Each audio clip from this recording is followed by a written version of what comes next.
형들에게 미움을 당하고 또 시기 가운데 팔려서 애굽의 노예로 끌려온 지 근 20년 만에 요셉은 친동생 베냐민을 비롯해서 이복 형들을 한자리에서 만나고 있습니다.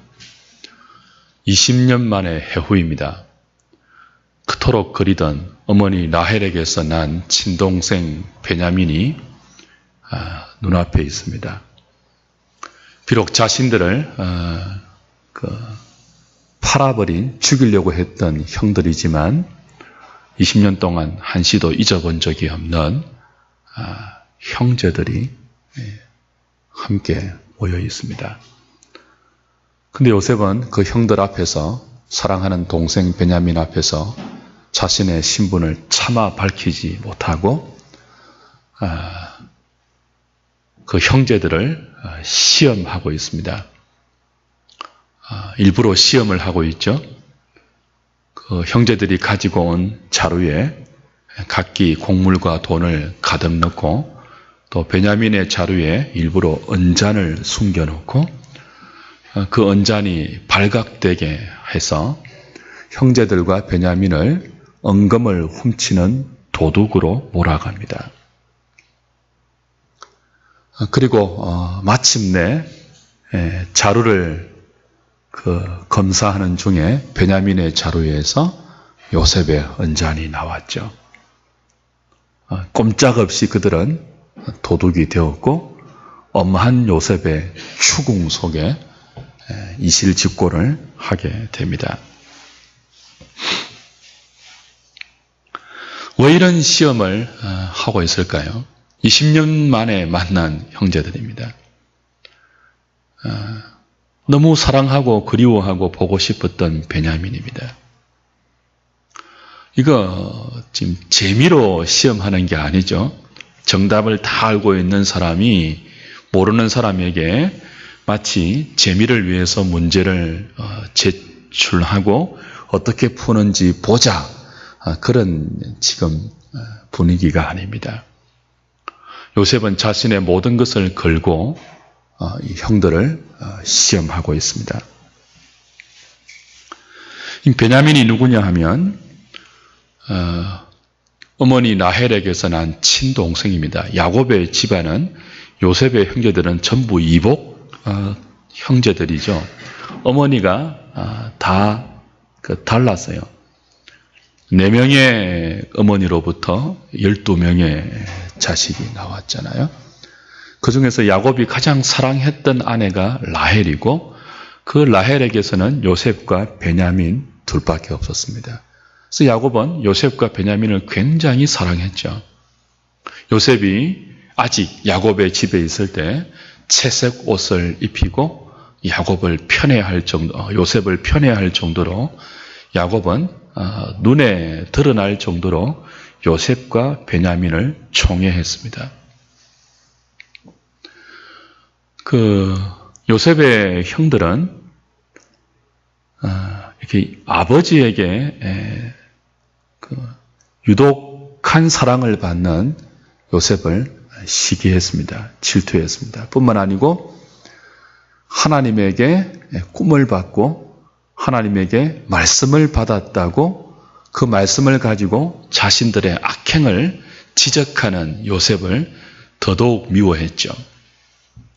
그래서 기회가 왔을 때 아버지 몰래 그들은 요셉을 죽이려고 했고 애굽의 노예로 팔아버렸습니다.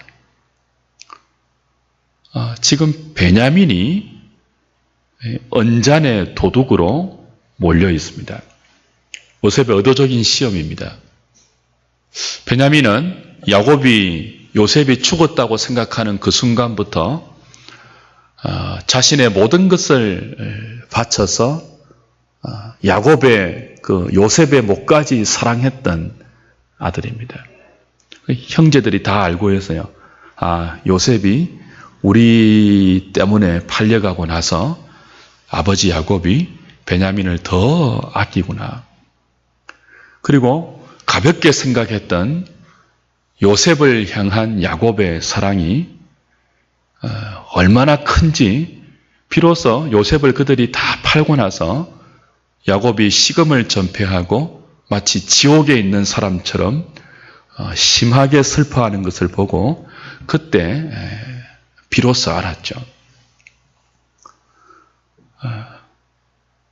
그리고 이제 더한 마음으로 야곱이 베냐민을 사랑한다는 것을 형들은 잘 알고 있습니다. 어쩌면 더 미워할 수 있는, 더 시기할 수 있는 그런 상황이에요. 20년의 세월이 지나고 나서 요셉은 형들에게 어려운 문제를 제출합니다. 과거 20년 전에 자신과 똑같이 아버지에게 더 사랑받는 동생 베냐민입니다. 그리고 베냐민이 언잔의 도둑으로 몰려 있습니다. 나머지 형들은 베냐민을 버리고 집으로 돌아갈 수 있는 기회를 얻습니다. 베냐민이야 어떻게 되든지 말든지 살든지 죽든지 양식을 얻어서 가나안으로 돌아갈 수 있는 그런 문제입니다. 요셉이 낸 시험 문제가 그런 거예요. 자신들은 다 돌아갈 수 있고 베냐민만 억울하게, 형들도 알거든요. 베냐민이 언잔을 훔칠 동생이 아닌 것을 압니다. 베냐민만 누명을 쓰고 종이 되어 애굽 총리의 볼모로 노예로 죽을지 살지 모르는 그런 위험에 버려질 처지가 된 것입니다. 만약 이 요셉이 낸 이 시험에 요셉의 형제들이 20년 전처럼 20년 전에 요셉 자신을 그렇게 팔아버린 것처럼 죽음에 내동댕이 쳐버린 것처럼 자신의 친동생 베냐민을 똑같은 처지에서 나 몰라라 하고 자신들만 살기 위해서 노예로 내버려두고 집으로 돌아간다면 이 형들은 20년 전에 비해서 조금 더 달라진 것이 없는 사람들이에요.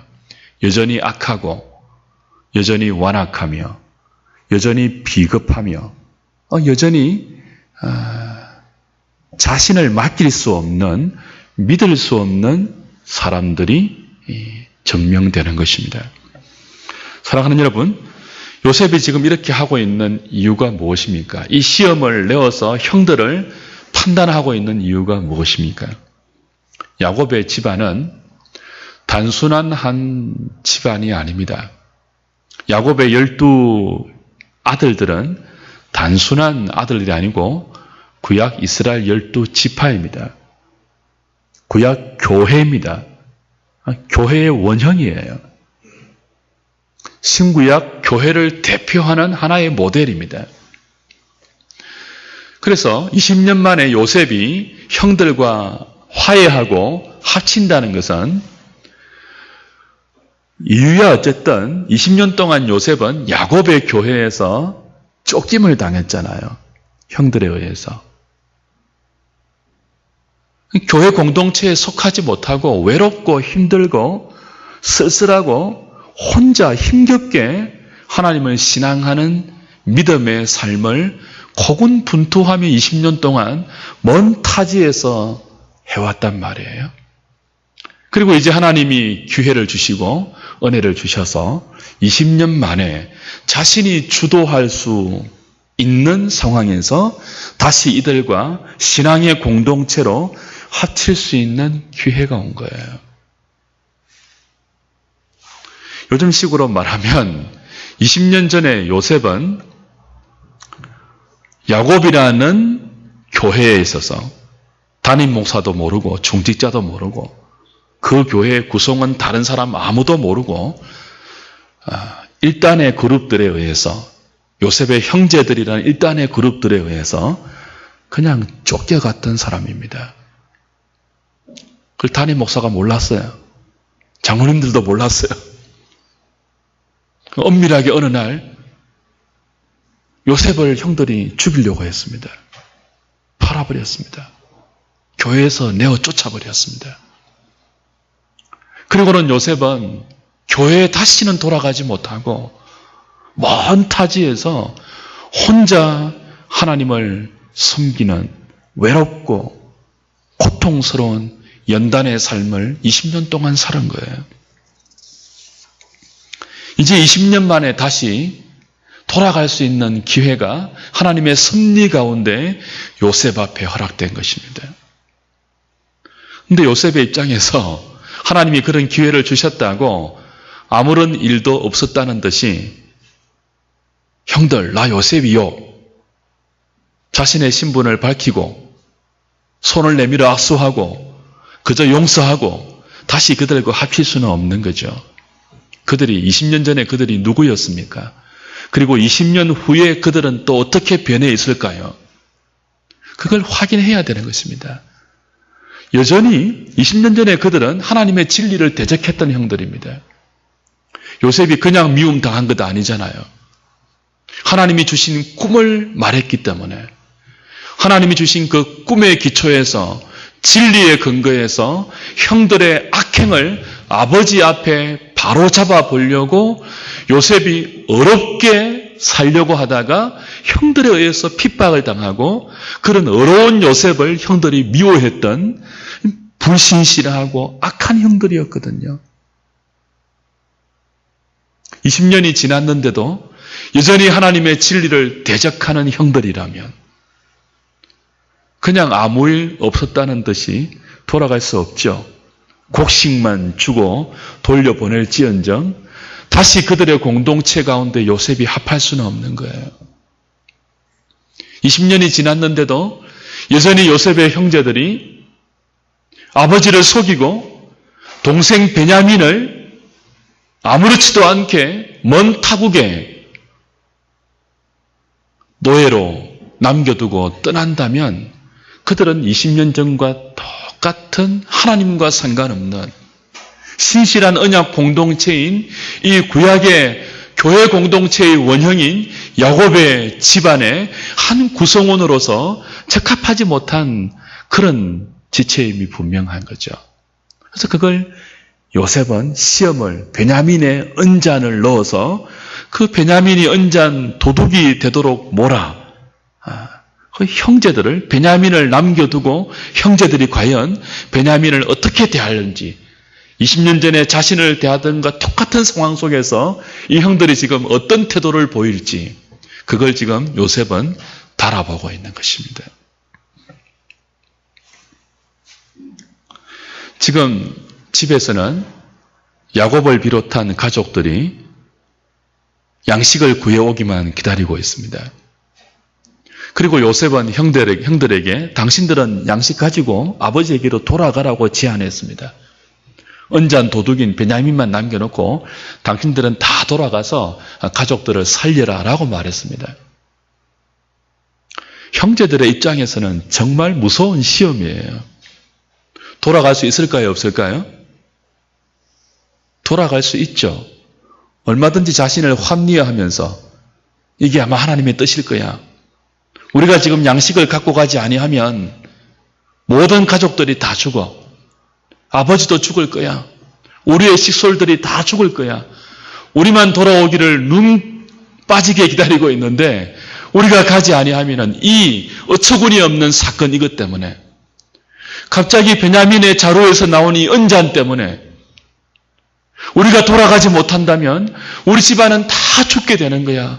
그러니 베냐민이야 정말 미안하고 어쩔 수 없고 참 안타깝지만 베냐민이야 나중에 생각하고 우선 우리가 집으로 돌아가서 가족들을 살려야 해. 얼마든지 그렇게 합리화하면서 그들은 요셉의 제안을 따라 돌아갈 수 있습니다. 요셉이 형들에게서 바로 보고 싶어 한 태도가 바로 이거예요. 과연 그들이 합리화하면서 돌아갈 것인가? 아니면 남을 것인가?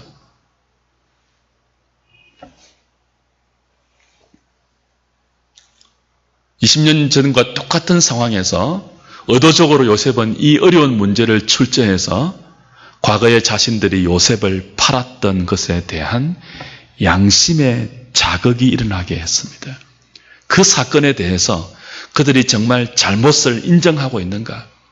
잘못을 깨닫고 자신들의 죄를 시인하고 이제는 그 태도에서 돌이켜 자신과 똑같은 처지에 몰려있는 베냐민을 과연 그들이 구할 마음이 있는가?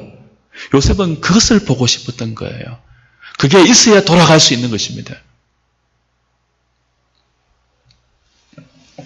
참으로 감사하게도 요셉의 형들은 20년이 지난 오늘 이 44장에서 과거와 다른 모습을 보이고 있습니다. 돌아가라고 해도 돌아가지 않아요. 우리 모두가 당신의 종이 되겠습니다. 베냐민은 우리 아비에게 너무나 귀한 아들입니다. 이 베냐민의 형은 이미 죽었는데 우리의 아버지는 이 베냐민에게 모든 것을 걸고 있습니다. 얘가 여기 남아있다면 우리도 돌아갈 수 없습니다. 유다는 형제들을 대표해서 앞장서서 요셉에게 말하죠. 내가 대신 남겠다. 그러니 베냐민과 나머지 형제들은 아버지에게로 돌려다오.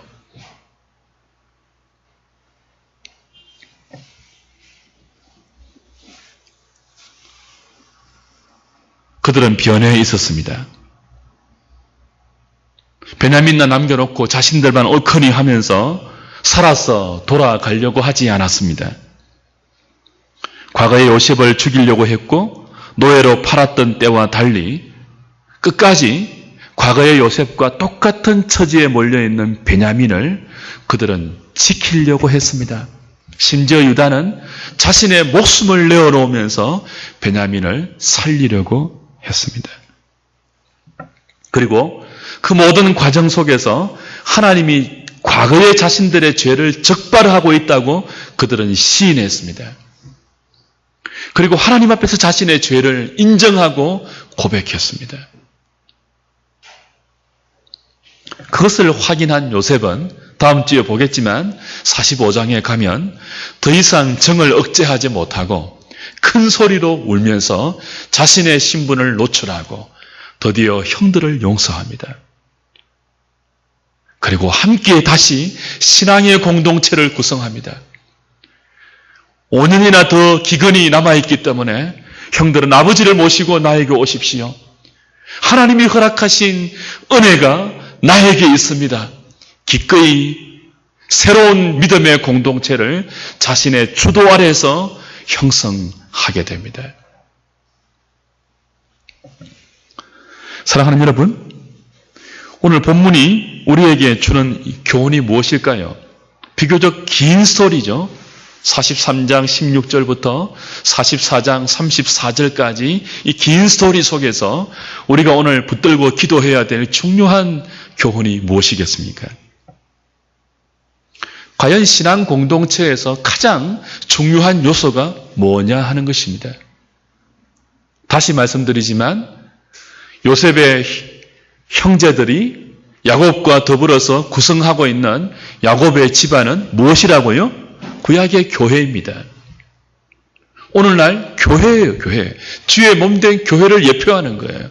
교회의 원형입니다. 이스라엘 12지파의 뿌리입니다. 이 이스라엘 12지파 가운데 가장 중요한 것이 무엇입니까? 언약이죠, 언약. 신앙 공동체의 야곱 집안의 가장 중요한 것은 오늘 요셉이 확인하고 다시 형제들 공동체 가운데 합치는 것은 이 두 가지 요소예요. 우리가 결혼할 때 결혼이 언약이잖아요. 언약으로 맺어지는 새로운 공동체거든요. 근데 결혼은 일륜지 대사 중에 하나이죠. 가장 중요한 인생의 요소입니다. 이 중요한 결혼을 할 때 덜컥 하는 사람은 없습니다. 얼굴만 보고 그 사람이 가진 돈만 보고 그 사람이 어떤 사람인지 시험해 보지 않고 외모와 조건만 판단해서 덜컥 자신의 몸과 마음과 영혼을 결혼 상대자에게 맡기는 사람만큼 어리석은 인생이 없습니다. 여러분이 여러분의 자녀를 혼인시킬 때도 동일한 기준으로 여러분의 사익감, 여러분의 며느리감을 반드시 시험하고 확인해야 돼요. 요셉이 다시 형제들의 신앙 공동체에 자신의 몸과 자신의 영혼을 다 맡기기 전에 형들을 시험해서 두 가지를 확인했잖아요. 과거와 달라졌는가? 자신들의 죄를 인정하고 있는가? 베냐민의 어려움에 대해서 자신들이 어느 정도 책임지려고 하는 자세를 갖고 있느냐? 결혼 대상자를 여러분 시험하고 확인할 때 이거 하나 꼭 확인해야 됩니다. 그 사람의 인격이에요. 그 사람이 돈이 좀 없어도 괜찮습니다. 이런 인격만 구비되어 있다면 말이죠. 어떤 인격이에요? 사람이 완벽할 수는 없잖아요.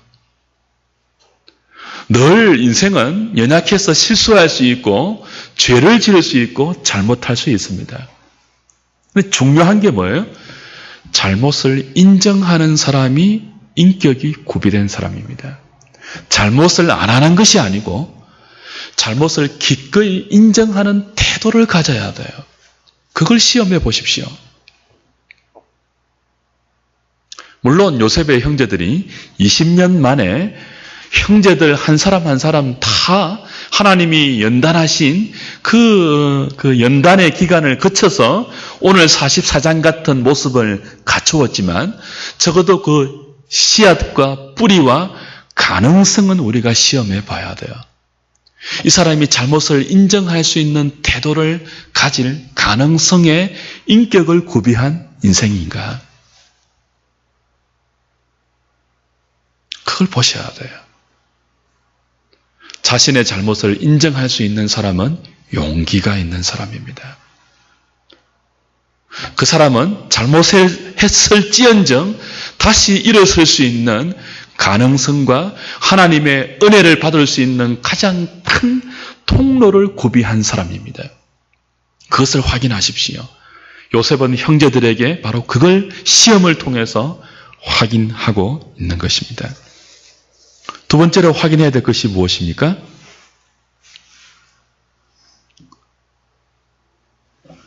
내가 어려움을 당할 때 나의 어려움에 대해서 상대방이 책임 있게 나오느냐 하는 것을 확인해야 됩니다. 상황이 좋을 때 자기 사랑해 누구나 할 수 있습니다. 상황이 가장 안 좋을 때도 여전히 나에 대해서 사랑으로 나올 수 있는 사람이냐? 그럼 결혼 서약할 때 우리 어떻게 서약합니까?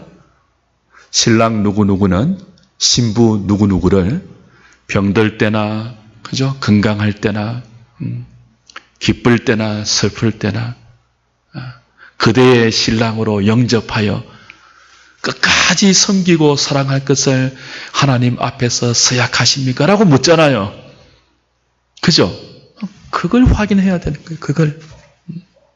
이 사람이 좋을 때만 나를 사랑하는 것이 아니고 내가 가장 어려운 상황에 있을 때 그때도 여전히 나를 책임질 수 있는 사람이냐.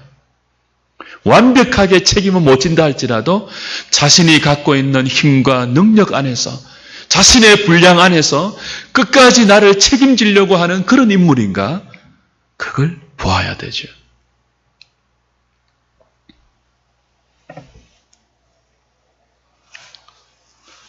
그것이 없다면 결혼 상대자로 적당하지 않습니다. 요즘 젊은이들이 너무 쉽게 결혼하고 너무 쉽게 이혼합니다. 왜냐하면 이런 시험을 거치지 않아서 그래요. 이런 확인을 안 해서 쉽게 실망하죠. 쉽게 갈랐어요. 또 다른 사람을 찾습니까? 여전히 확인하지 않고 다시 다른 결혼을 한다면 똑같은 이유로 다시 실망할 것입니다. 왜 제가 이런 말씀을 드리죠? 야곱의 집안이 무엇이라 했습니까? 교회입니다.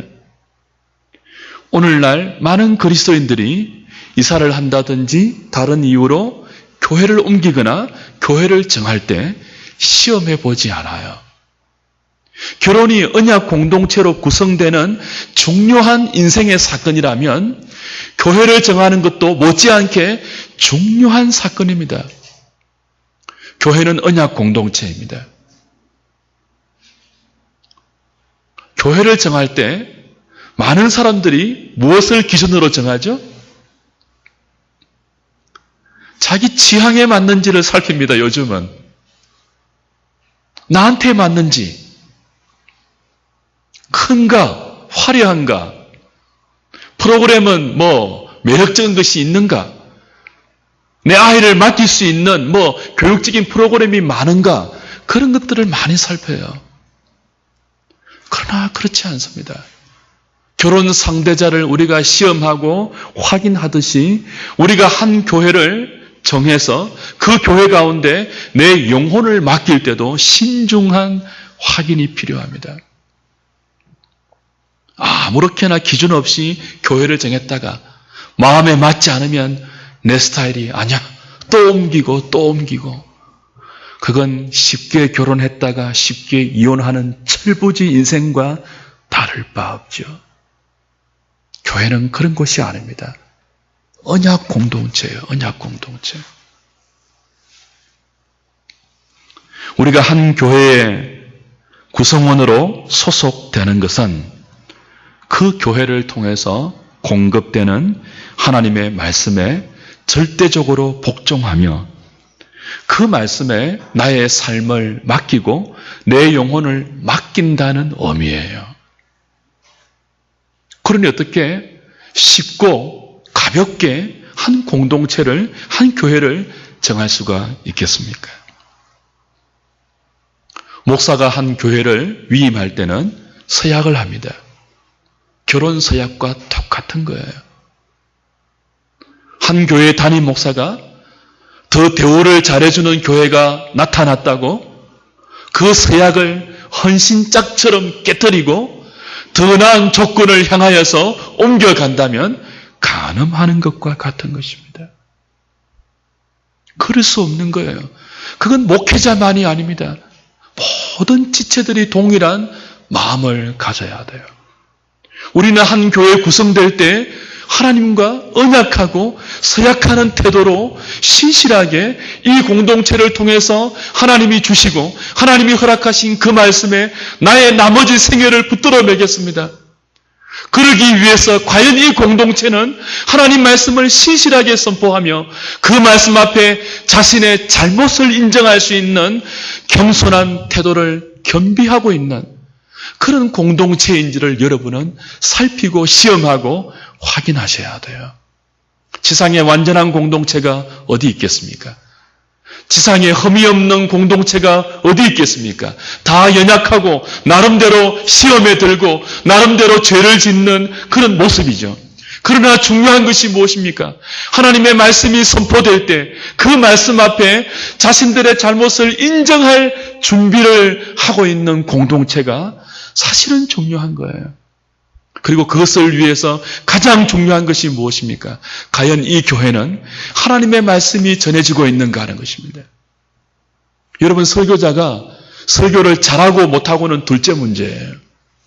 여러분이 한 교회를 판단하고 또 결정하고 또 여러분의 자녀들과 여러분 주위의 사람들에게 다른 곳에 이사 갔을 때 어떤 교회를 추천해 줄 때 가장 고려해야 될 요소는 무엇입니까? 과연 그 교회가 하나님 말씀을 전하고 있는가입니다. 설교를 성경을 설교하고 있는지를 보셔야 돼요.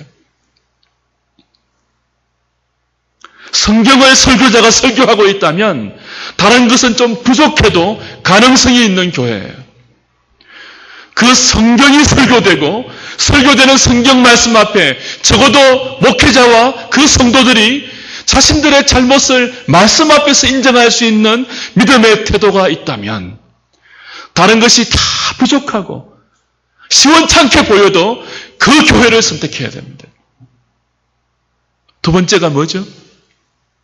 하나님의 말씀이 설교되고 있고 하나님의 말씀이 전해지고 있고 그 말씀 앞에 구성원들이 그 말씀을 자신의 생애의 양식으로 삼아서 그 선포되는 말씀에 따라서 자라가며 구성원들 가운데 연약한 자들을, 어려운 자들을 베냐민과 요셉처럼 참 자신의 힘으로 자기를 지키지 못할 처지에 있는 그런 어려운 지체가 보인다면 말씀을 듣는 그 지체들이 자신의 분량 안에서 최선을 다하여 그 어려운 성도들을 책임지려고 하는 자세가 그 교회 가운데 있는가, 그걸 보셔야 돼요.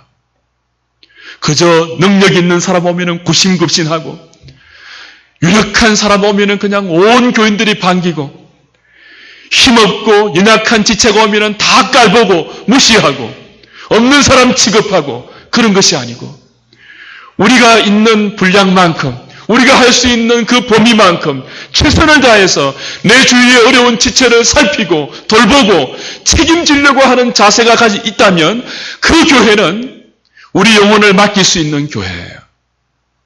우리의 생애를 다 맡겨야 돼요. 그 교회에. 왜냐하면 하나님이 그 교회를 들어서시거든요. 하나님이 그런 교회를 통해서 우리의 영혼을 천국까지 인도하시거든요. 요셉은 형제들에게 그걸 시험한 거예요. 이 형들이 20년 전과 똑같은가? 아니면 그동안 하나님의 은혜 가운데 변해 있는지. 요셉이 20년 전에 구덩이에 빠졌을 때 형들에게 살려달라고 애원했습니다.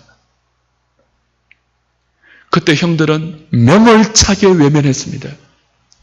그리고 은 20냥에 요셉을 노예로 팔았습니다. 그리고 아무 일도 없었다는 듯이 먹고 마시고 뛰어놀았습니다. 여전히 그 상태로 있다면 어떻게 그들에게 다시 요셉이 자신의 인생을 맡기면서 잘해봅시다 할 수 있겠습니까? 그래서 베냐민을 노예로 잡는 시험 문제를 요셉이 제출한 거예요. 형들이 변했는지, 하나님께서 그들을 어느 정도로 변화시켜 놓았는지 눈으로 확인해야 되는 거죠. 너무나 감사하게 그들은 변해 있었습니다. 오랜 연단의 기간을 거쳐서 우리가 계속 확인했잖아요. 유다와 많은 형제들이 겪었던 영적 침체와 그 속에서 하나님의 간섭을 보았잖아요. 변해 있었습니다. 더 이상 그들은 도망가지 않았습니다.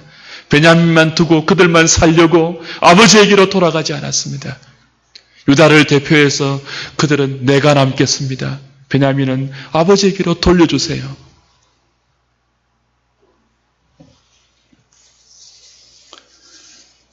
주 안에 사랑하는 여러분, 오늘 우리 하늘의 공동체가 또 우리 이 땅의 많은 주님의 교회들이 정말 자라가야 하는 자리가 바로 여기예요.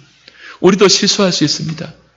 20년 전의 형들처럼, 요셉의 형들처럼 그저 하나님의 진리를 대적하고 우리가 어리석어서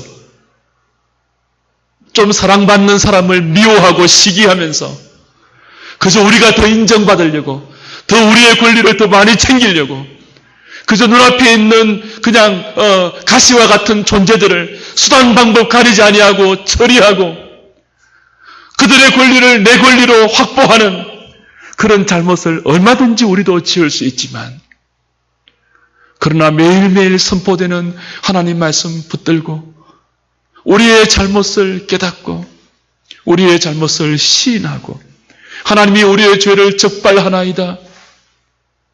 그래서 변화되어 가며 마침내 베냐민은 돌려보내소서 내가 이 아이 대신 종으로 잡히겠나이다.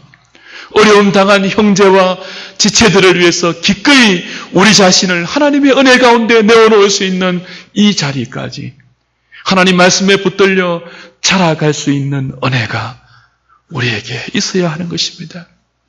그걸 위해서 교회는 진리를 붙들어야 합니다. 어떻게 하든지 성경 말씀을 붙들어야 돼요. 살든지 죽든지 요셉이 교회를 떠나서 야곱의 교회를 떠나서 먼 애굽에서도 죽든지 살든지 하나님의 눈앞에서 하나님 말씀 붙들고 견뎌내고 연단 가운데 버텨오면서 오늘 이 복된 기회를 맞이한 것처럼 우리들도 어떻게 하든지 말씀 붙들고 기도하고 하나님께서 우리를 이끌어 가시는 그 자리로 우리의 연약함을 고백하고 우리의 죄성을 고백하고 인정하고 시인하면서 주님의 도움을 구하면서 주님이 자라게 하는 이 자리까지 우리도 나아가야 하는 것입니다. 이 저녁에 바로 이 두 가지 요소, 요셉이 그의 형들에게 시험했던 이 두 가지 요소, 자신의 잘못을 인정하고 그 죄에서 돌이켜 이제는 기꺼이 베냐민을 위해서 자신의 분량 안에서 책임지려고 하는 태도를 가지고 있느냐. 우리도 그 자리까지 변화되며 말씀 붙들고 나아가기를 원한다고 기도할 수 있는 이 저녁 될 수 있기를 주님의 이름으로 부탁드립니다.